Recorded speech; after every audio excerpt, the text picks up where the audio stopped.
How goes the family? Welcome back to Patterson L Properties. Hopefully you guys having a great and exceptional day. All right, so let's get into it. All right, so whether one wants to admit it or not, America is definitely in an affordability crisis when it comes to purchasing a home right now. From high interest rates to overpriced homes, and then of course uncertainty in the United States economy right now, basically with the lack of high paying jobs, goods and services, being overpriced because of high inflation and the tariffs that are being implemented right now as of August 2025. So according to the article that I read the other day, the national median house price in the United States of America hit $419,000, pricing out potential buyers all across the United States of America. And with mortgage rates hovering around 7%, even modest homes now come with a hefty monthly payments. It's actually much cheaper to rent a place right now than in most metropolitan areas than it is to actually purchase a place. But especially, people can barely even afford groceries. You have the credit card crisis happening where credit cards are going to get into default. You have people with student loans and things of that nature. So a lot of people, it's like buying a house is just not, even buying a newer car. A lot of people buying cars in cash, including myself. It's just not the thing on the plate for most regular everyday working people. All right, so let's get into it. In regards to the most affordable cities within the United States of America to reside in, let's go with the first wonderful city, Pittsburgh, Pennsylvania, which according to the article that I read the other day, has the best rent-to-buy ratios in the country, meaning purchasing a home often makes better financial sense than renting. The median home price is also only 3.8 times the city's average household income, which is considered a sustainable and hefty affordability benchmark.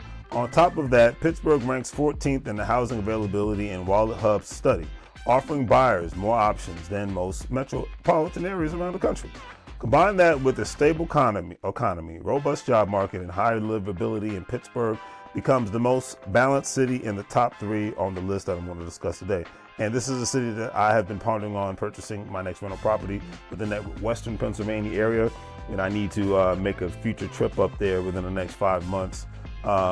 Just basically go up there on a Friday and come back on a Monday ordeal so I can check out the lay of the land and see what are the best areas that could be much more affordable for me. But anyways, because I live in the DMV area, so it'd basically be a shuttle flight for me. In fact, I need to look and see how cheap flights would be going to Pittsburgh anyways.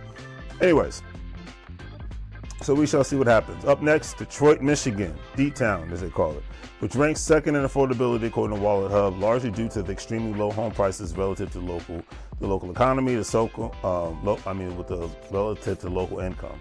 The second lowest price to income ratio in the country, the median price per square foot is just $87, and many houses are still listed well under 6 figures. That makes Detroit one of the few large U.S. cities where home ownership remains financially accessible. And before I go on, that is one thing that about the Midwest that is basically it's the last region in the continental United States that is basically still way more affordable compared to the rest of the country, because even parts of the South, all the major cities specifically they're being gentrified or have been gentrified, like Miami, Tampa, Florida as a whole has become a gentrified state. Atlanta, Georgia, Dallas, Texas, Austin, Texas, even now Houston, Texas, being gentrified heavily. Charlotte, North Carolina, Raleigh, North Carolina. So the deep South used to be the cheapest part to live in. Unless you're in a rural area, it's not anymore. I think Mississippi and Louisiana are the last ones left. But New Orleans has been highly gentrified ever since Hurricane Katrina. So, hey, it is what it is, unfortunately. So, anyways, the city also has a vacancy rate of 21.1%, one of the highest in the nation. While that reflects lingering effects of population loss and economic decline, because Detroit has been facing that for generations, 2 to 3 generations now, it also gives buyers considerable leverage and a wide range of options. Wallet Hub notes that Detroit, like Flint, has a favorable rent-to-buy ratio, meaning it often costs less to buy than rent. The key driver of its high ranking, like Flint, Detroit's low housing costs are driven by long-term economic decline and urban flight through some neighborhoods are seeing investment and renewal. And that's the saddest thing. The cheapest part of the country to live in is basically because of the economic decline and whatnot. Lack of jobs, lack of stability, lack of a stable infrastructure can be like, okay, well, this place is basically not saying not worth anything, but not worth what we would pay if we had to live in California, New York, or the DMV area, et cetera, and so forth. So I could go on and on. Last, but definitely not least, head over to the part of Michigan known as Flint, Michigan. Flint tops Wallet Hub's affordability list as the most affordable city in the United States of America to buy a home, thanks to rare combination of factors, which is, most of us know, the water crisis that happened years ago, and they're still having issues with that to this day. They have the lowest price per square foot in a study that was done at $61, and the homes in the city are also priced per square foot in the study at just $61, and homes in the city are also the most affordable relative to local incomes. Wallet Hub also notes Flint's high rent-to-price ratio, which means it's often cheaper to buy a home than rent one, a rare dynamic in today's housing market. On top of that, Flint has a 21% vacancy rate, giving buyers more choices and leverage when shopping for homes. This high inventory contributes to the city's affordability, even though it signals that weaker housing demand.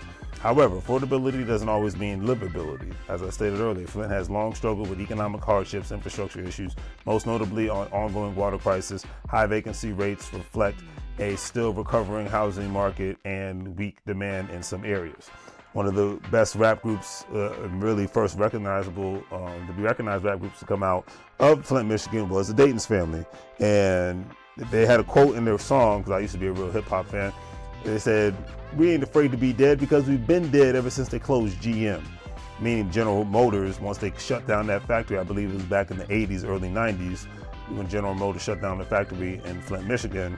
That's when the city went into major decline, and a lot of those Rust Belt cities went into major decline when a lot of those factories shut down. Either they went to other states, they went to other countries, and that's when America was more of a blue-collar country compared to now.